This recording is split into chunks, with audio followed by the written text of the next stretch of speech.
Et yo tout le monde, c'est Moon et aujourd'hui on se retrouve pour une nouvelle vidéo un peu spéciale comme disait YouTubeuse beauté, mais là c'est réellement le cas puisqu'il s'agit d'un vlog à Marseille.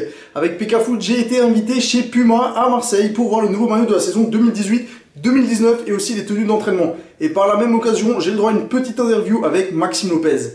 D'ici là, je vous emmène avec moi pour que vous voyez tout ça et pour que vous puissiez kiffer avec moi.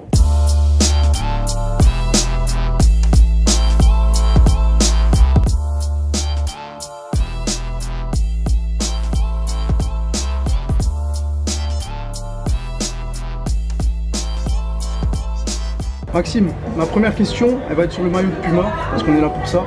Est-ce que tu penses honnêtement que Puma a représenté parfaitement l'identité marseillaise? Est-ce que ce maillot correspond à ce que l'OM cherche?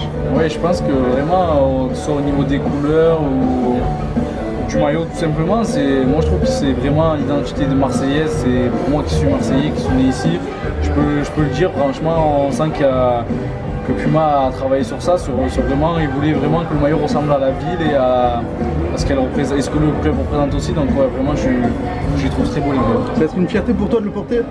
Comme chaque année, hein. Comme que ce soit Adidas, que ce soit Puma, bien sûr c'est une fierté de porter ce maillot. Ça fait maintenant 2 ans que tu connais vraiment le haut niveau. Est-ce qu'au niveau de ton entourage, quelque chose a progressivement changé? Est-ce que ça a été plus difficile, mieux? Est-ce que tu as d'autres relations? Ouais, c'est sûr. C'est vrai que quand on signe pro, on a de nouveaux amis qui arrivent. À Marseille, on va dire que c'est fois 1000 parce que c'est une ville qui est incroyable pour ça, parce qu'il y a beaucoup de gens qui viennent et qui te disent ouais, je suis un ami à lui, à un tel, et qui essayent de se rapprocher de toi. Moi j'ai gardé mon entourage depuis que j'ai signé mon contrat pro à 16 ans, j'ai gardé mon entourage, ma famille, mes agents, et puis voilà, j'ai des amis intimes. Voilà, ça n'a pas bougé depuis, ça ne bougera jamais, parce que je sais que c'est des gens sur qui je pourrais toujours compter, que ça se passe bien, que je sois bon ou que je sois pas bon, ou que j'aille bien ou que j'aille pas bien. Je sais qu'ils voilà, seront toujours là pour moi, ces gens, donc voilà, ça n'a pas trop bougé pour moi. Les gens te comparent souvent à Samir Nasri, à tort ou à raison. Est-ce que tu penses suivre la même trajectoire au niveau de ta carrière, ou est-ce qu'au contraire, un peu à l'instar de Florent Thauvin, qui est vraiment un très bon ami à toi, tu penses devenir toi aussi le Totti marseillais de l'OM? Pour répondre par rapport à Samir, il y a eu des comparaisons, c'est vrai, mais après voilà, moi je pense que le seul point commun qu'on a, c'est qu'on est né à Marseille et qu'on a fait nos gammes au centre de formation. Après sur le style du joueur, je trouve qu'on est différents. Samir c'était plus un dribbleur, moi je suis plus un passeur. C'est 2 joueurs différents, donc voilà. Et puis après, oui, il a eu une grande carrière, Samir. Voilà, il y a eu quelques petits problèmes dans sa carrière. Après, voilà, ça arrive.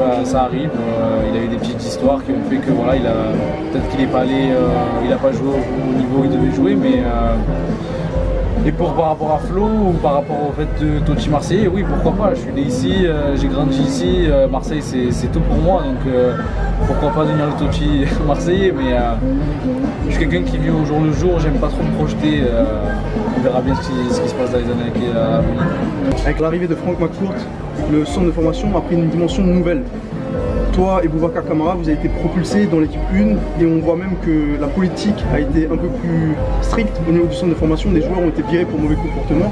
Est-ce que tu penses que les dirigeants veulent vraiment miser sur le centre de formation à long terme, ou au contraire, est-ce que c'est juste une mode passagère comme l'Olympique Lyonnais pour les suivre? En tout cas, après, tant qu'il y aura la direction qui est le président Hérault et M. McCourt, il y aura cette optique de sortir des jeunes du centre. Voilà, ils misent vraiment là-dessus, et pour en avoir discuté énormément avec le président, il s'investit beaucoup dans ça. Moi, je l'ai un peu conseillé parce que j'ai mon père qui est dans le milieu, qui est dans les clubs, qui entraîne dans un club amateur au Burel où j'ai joué quand j'étais petit. Donc voilà, je l'ai un peu conseillé, on en a discuté, je l'ai un peu aidé, donc il mise beaucoup là-dessus. Dernière question, et cette fois je veux une réponse franche, la plus honnête que tu puisses me donner. Est-ce que tu t'es déjà fait humilier par Zidane durant un 5?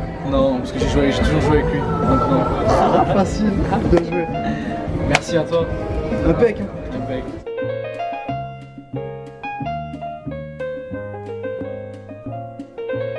Light as a feather when I'm floating through, reading through the daily news, measuring the hurt within the golden rule. Centimeters of ether, I'm heating the speaker. Motivational teacher with words that burn people. Singing the headlines, line with discord. It's either genocide or the planet in uproar. Never good. The rules in paradise are never nice. The best laid plans of mice and men are never right. I'm just a vagabond with flowers for Algernon, an average Joe who knows what the fuck is going on. It's the hope of my thoughts that I travel upon, fly like an arrow of God until